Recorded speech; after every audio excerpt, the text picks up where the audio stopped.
Hi, Michael. How are you? Oh, kia ora, good evening. I'm very well, thank you. I've had a good, interesting week at work, and I finished it by having a nice beer down at the local pub with some of our members and delegates from Etu Union who work at TVNZ. So I've had a nice evening, thank you. Oh, how are they holding up at the moment? Because it's a pretty rough time there for them. A very difficult time. They've had huge disruption. Obviously, had a restructure process which has resulted, sadly, in some amazingly talented journalists and other media workers losing their jobs. But they're a robust group. They're strong union members. They support each other. They fought for their rights, and thankfully, many of the people who did lose their roles there have found good jobs in the sector more broadly. Mm. Um, if you do, bit of a random question, I guess, but if you do, with your role with the union, if you do return to government in 2026 or the party even, would you consider taking on a broadcasting role to try and fit in with what you've been doing with the union? Oh gosh, that's probably a few steps down the road from where I'm at the moment, I which is know. just focused on this role. But I have to say, arising out of this work I've been doing with our E2 union members at TVNZ and in journalism more generally, I've become very interested in these issues. And there are huge questions for us around how we retain a quality news media that keeps our citizens in New Zealand informed and enables us to participate in our democracy. And unless we have good public policy on this issue, we face real threats to that sector. So, whoever it is in the next Labor government that has that job, there's a lot of work to be done. Speaking of the work that's being done, you're doing a little bit of work at the moment behind the scenes in terms of policy generation, I believe. Correct me if I'm wrong on this one. I've heard it from a few people that you're working in a few different areas to help develop the policy that will be put forward towards the next election. How are you finding it working with something like a union for the media, and how that kind of juxtaposes with the way that you would have been in Parliament dealing with the media, and how that feeds into some of that policy direction that you're looking at?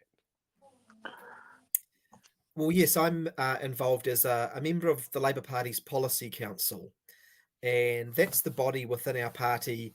Well, the name's on the tin, isn't it? That has the job of developing policy, and it brings together all the different parts of our party. So I'm one of 5 party members who get elected into that role, but there are spaces for representatives from different sectors of the Labor Party, and we also have members of the Labor Party caucus there. So you have everyone around the table to develop up that policy and develop unity around it. And look, pretty much everything about being in opposition is bad. You always prefer to be in government when you're in politics because that's when you can do things that make a difference. One of the small advantages is that you do have a bit more freedom and ability to really look at your policy. But once you're in government, you're more in an implementation mode. In opposition, you can really look at, well, what's our purpose as a Labour Party in the 2020s? What are the international trends? What are the issues that we face now that maybe we weren't thinking about much 5 or 10 years ago? And you get to craft a compelling policy platform around that. So I'm really enjoying that work. And we have really talented people in the Labour Party who are all contributing their ideas. And it's one of the things about being a political party. You don't just get to go out, deliver leaflets and campaign. You get to come in and put forward your ideas to develop up better policy. And look, yeah, that's something that sort of meshes with my role and my union role. I'm practically working at the coalface to try and support working people through our union to have a fairer go. And, I've always had the very strong view that you need both. You need an active union movement that's there in workplaces, helping people to be treated fairly, to have a voice and to make change. And you need a voice for working people in the system of government, which is why the Labour Party was formed. So yeah, the two work really nicely together, and I'm enjoying both of those pieces of work. With all the cuts that we're seeing to public service sectors at the moment, service sector roles, One of the things that I've noticed that keeps popping up in the documents that people leak to me is that if you are a member of a union, you're not likely to be the first in line to get a redundancy, because the union obviously has a fair bit of power in that respect. Are you getting feedback from people within those sectors going, "Look, this is why the unions are such a powerful tool. This is something that workers are seeing a value in because of that"? Mm. Well, look, the core reason that working people to come together in unions is to have a voice, to have more say, to have more power when it comes to these things. You know, if you had 15 individuals running around on a rugby field doing their own thing by themselves, they wouldn't be very effective. But when they Mhm. come together in a team, they can achieve a lot. And it's the same when people join together in a union in their workplace. And, you know, a lot of things that people in unions can achieve when they work together. The living wage movement is a great example of that. Our union campaigns for pay equity for many low paid workers doing really important work. But also unions can be there to stand up and protect the rights of workers when they are under attack. We've seen this recently with some of the big swinging cuts from government to incredibly important work across health and education. And because the government was trying to rush forward at a million miles an hour, they just missed out basic process in terms of talking to, involving, working with their workforces about how that change might happen. And actually, in health and education, some of the clauses in the collective agreements that unions had negotiated were the same that we were dealing with at TVNZ, where unions had got agreement with employers that before you make big change, you need to come and sit down with us, talk through the problems that you're facing, enable the people who are doing the jobs, who have the knowledge, to contribute their ideas and try and come up with the best solutions before you just say we're going to, you know, fire 70 people or whatever it is. And some of these employers forgot to do that. And because we had strong unions, E2 Union at TVNZ, the PSA in health and education, and others, with the resources to push back, we were able to force those employers to the table to properly talk with and engage their workers. So another great reason to join your union. How far are you in with your, if you can comment at all, are you in with your helping TVNZ with their issues that they're having with unfair redundancy and so forth? Mm.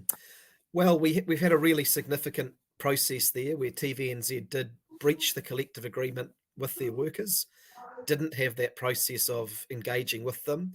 And our incredibly brave, talented union members there stood up to that. We took the company to the Employment Relations Authority and we won. The company appealed that. We had it out in court and we won. And we forced the company to agree that that process wasn't right. They're now going through another process for further change at TVNZ. And this time they're having to follow the correct process because we stood up for our rights. But look, in the area of media and journalism, there are lots of other issues. So just this week, I've been working with our journalist members around the issue of AI in journalism.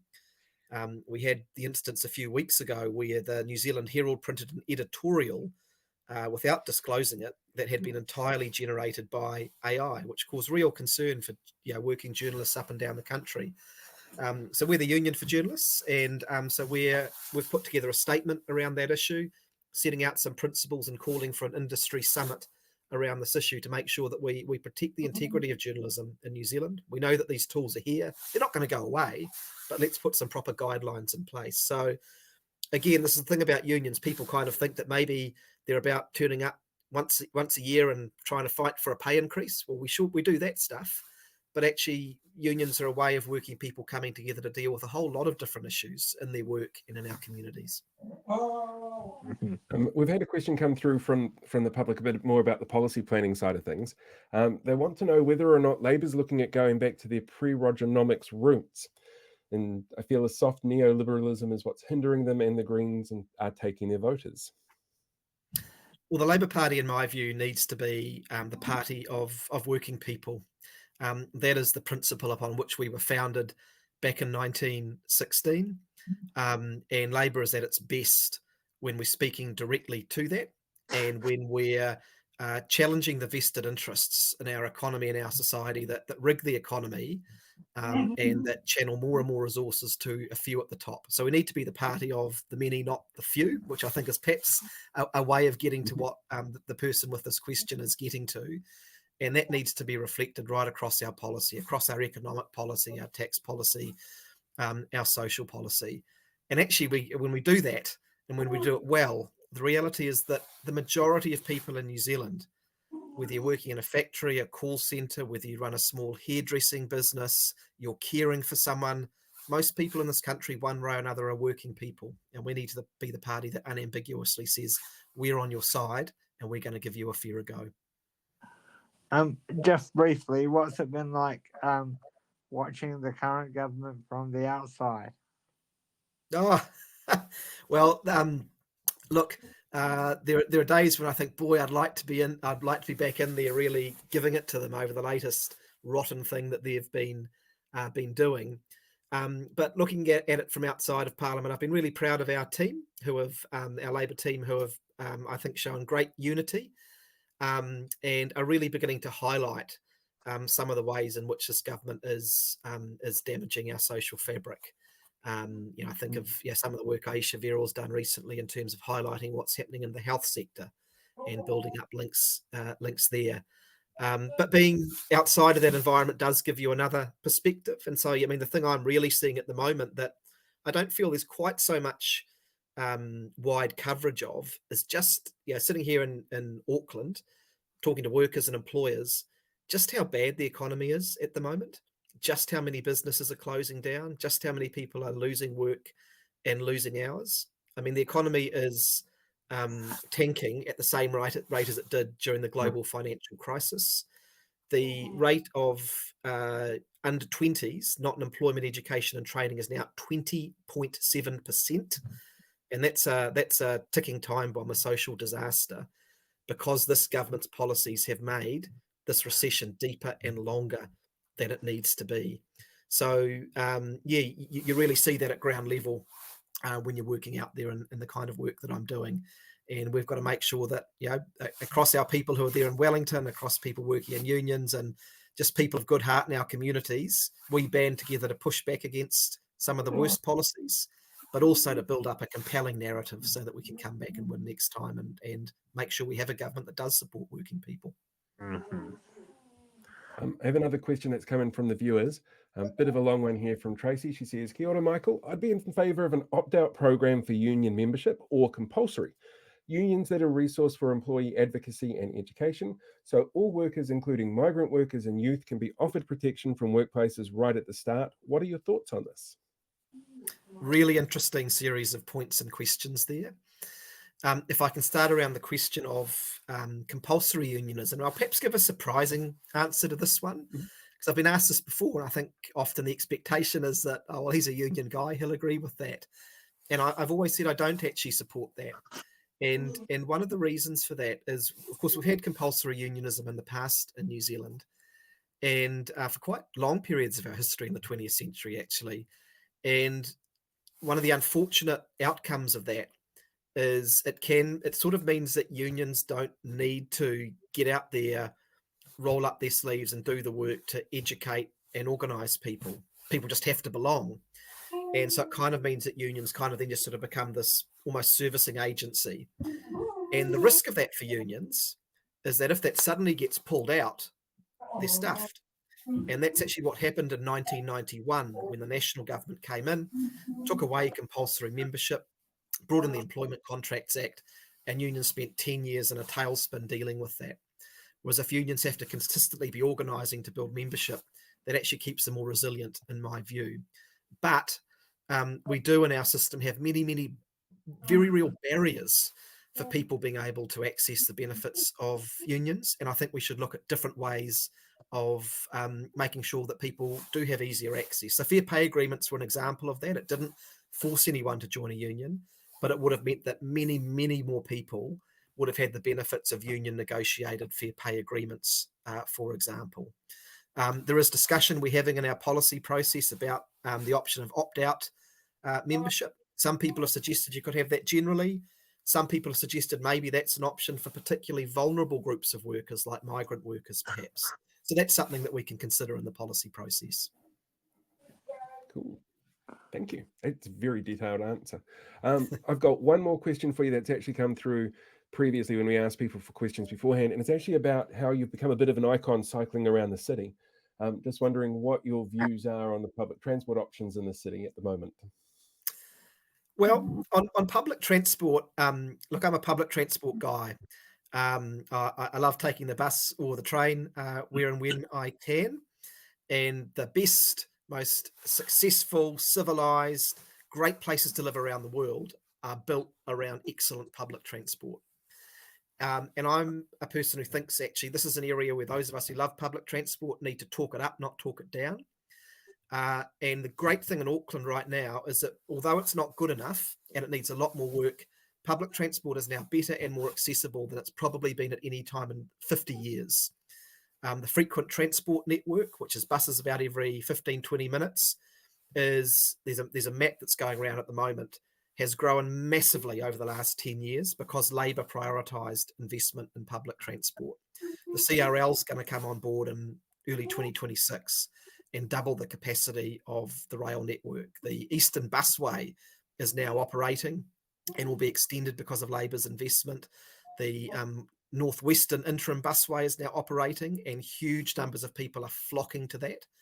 So we've got more public transport options than we've ever had, but we need, unfortunately, National is now pulling that to bits and cutting the funding, and we need to make sure that we're fighting to keep as much as possible and developing plans to connect it all up.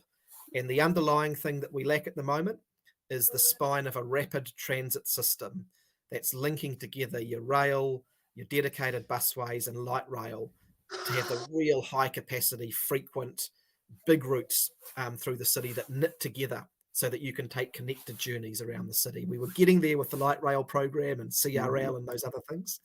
And we're going to have to make sure that we continue to assert that.